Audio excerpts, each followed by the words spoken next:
Assalamualaikum warahmatullahi wabarakatuh. Perkenalkan, nama saya Muhammad Darani, MPM 2021-1007. Menjelaskan bagian-bagian atau perangkat-perangkat yang terdapat dalam komputer. Sebelumnya, apa sih pengertian komputer itu? Komputer berasal dari kata komputer yang artinya menghitung. Secara bahasa, komputer didefinisikan sebagai alat yang melakukan suatu proses perhitungan aritmatika. Secara umum, komputer didefinisikan sebagai seperangkat alat elektronik yang menghubungkan komponen satu dengan komponen yang lainnya, sehingga menghasilkan suatu informasi yang sebelumnya telah diolah terlebih dahulu. Kemudian ada 4 fungsi dasar dalam komputer. Yang pertama, data processing, yaitu untuk pengolahan data sehingga dapat menghasilkan output berupa suatu informasi. Data yang diolah pada umumnya berupa data dokumen, teks, suara, kata, objek, video, gambar, dan grafik. Kemudian fungsi kedua ada data storage, yaitu untuk pengamanan dan pemakaian kembali data. Komputer dapat melakukan fungsi penyimpanan dan pengembalian data. Yang ketiga ada data movement, yaitu untuk melakukan pemindahan data dari satu komputer ke komputer lainnya.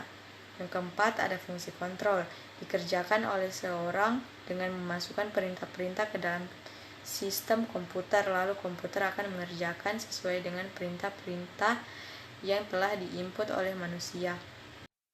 Pengertian hardware. Pengertian hardware adalah segala piranti atau komponen dari sebuah komputer yang sifatnya bisa dilihat secara kasat mata dan bisa diraba secara langsung.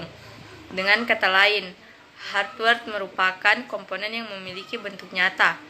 Hardware dapat dikelompokkan menjadi 3 macam unit, yaitu unit pemasukan atau input, yang kedua unit pemrosesan atau proses, dan yang ketiga unit pengeluaran atau output.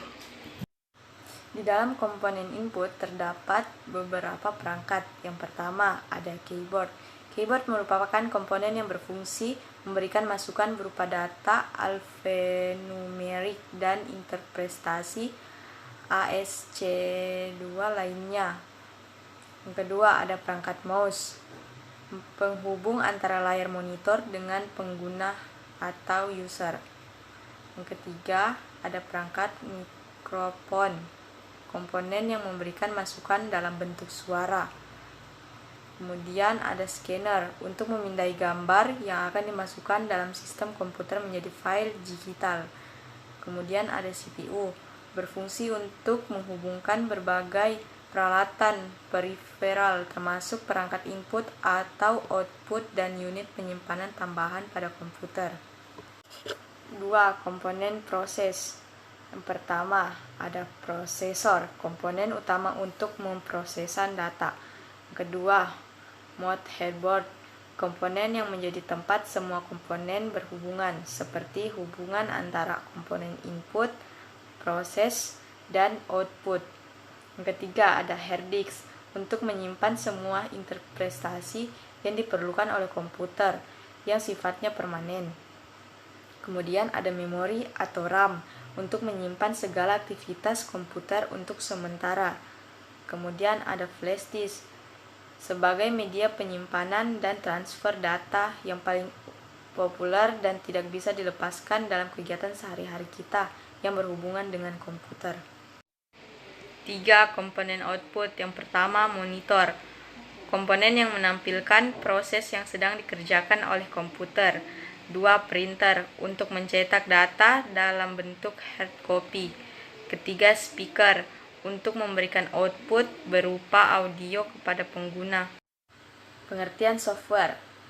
Software adalah kumpulan beberapa perintah yang dieksekusi oleh mesin komputer dalam menjalankan pekerjaannya. Perangkat lunak ini merupakan catatan bagi mesin komputer untuk menyimpan perintah maupun dokumen serta arsip lainnya. Namun, menurut para ahli, salah satunya Melvin Shafrizal Deulay, mengemukakan software adalah sebuah perangkat yang berfungsi pengatur aktivitas kerja komputer dan seluruh instruksi yang mengarah pada sistem komputer. Kemudian terdapat macam dan fungsi dalam perangkat lunak atau software. Yang pertama, pengertian sistem operasi. Sistem operasi merupakan sebuah penghubung antara pengguna dari komputer dengan perangkat keras komputer. Kedua, bahasa pemrograman. Bahasa pemrograman ialah program yang digunakan untuk menerjemahkan instruksi-instruksi yang ditulis dalam bahasa pemrograman ke bahasa mesin dengan aturan atau prosedur tertentu agar dapat diterima oleh komputer. Yang ketiga, perangkat lunak aplikasi. Perangkat lunak aplikasi merupakan suatu subkelas perangkat lunak atau software komputer yang memanfaatkan kemampuannya secara langsung guna untuk melakukan suatu tugas yang diinginkan si pengguna. Kemudian ada contoh software. Yang pertama, Internet Browser. Di dalam Internet Browser terdapat beberapa macam aplikasi. Yang pertama, ada Google Chrome, merupakan browser web lintas platform yang dikembangkan oleh Google pada tahun 2008. Yang kedua, ada Mozilla Firefox, merupakan browser web gratis open source yang dikembangkan oleh Mozilla Foundation di tahun 2002. Yang ketiga, ada Opera, merupakan browser pencarian internet gratis yang dikembangkan oleh Opera. 2. Antivirus. Dalam software terdapat beberapa macam antivirus. Yang pertama, Norton Antivirus. Kedua, Avast Antivirus. Yang ketiga, Kaspersky. 4. Communication software. Yang pertama, WhatsApp merupakan aplikasi pesan lintas platform yang memungkinkan seorang pengguna dapat bertukar pesan tanpa pulsa karena WhatsApp menggunakan paket data atau internet. Kemudian, 2. Telegram merupakan suatu aplikasi perpesanan online yang satu jenis dengan WhatsApp dan Facebook Messenger. Messenger yang artinya pengguna dapat menggunakannya untuk mengirim pesan ke pengguna yang juga mendaftar ke Telegram. 5. Microsoft Office. Dalam Microsoft Office terdapat 3 perangkat. Yang pertama, Microsoft Word merupakan program pengolah kata buatan Microsoft yang digunakan untuk membuat dokumen, surat, laporan, dan lainnya.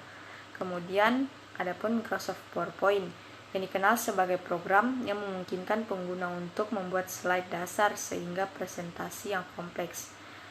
PowerPoint biasanya digunakan untuk membuat presentasi bisnis, namun tidak jarang juga digunakan dalam tujuan pendidikan atau informal. 3. Microsoft Excel. Microsoft Excel merupakan sebuah program aplikasi lembar kerja yang dibuat dan didistribusikan oleh Microsoft Corporation. Pada umumnya, penerapan software Microsoft Excel sangatlah berguna untuk seorang yang bekerja dalam bidang akuntansi atau administrasi.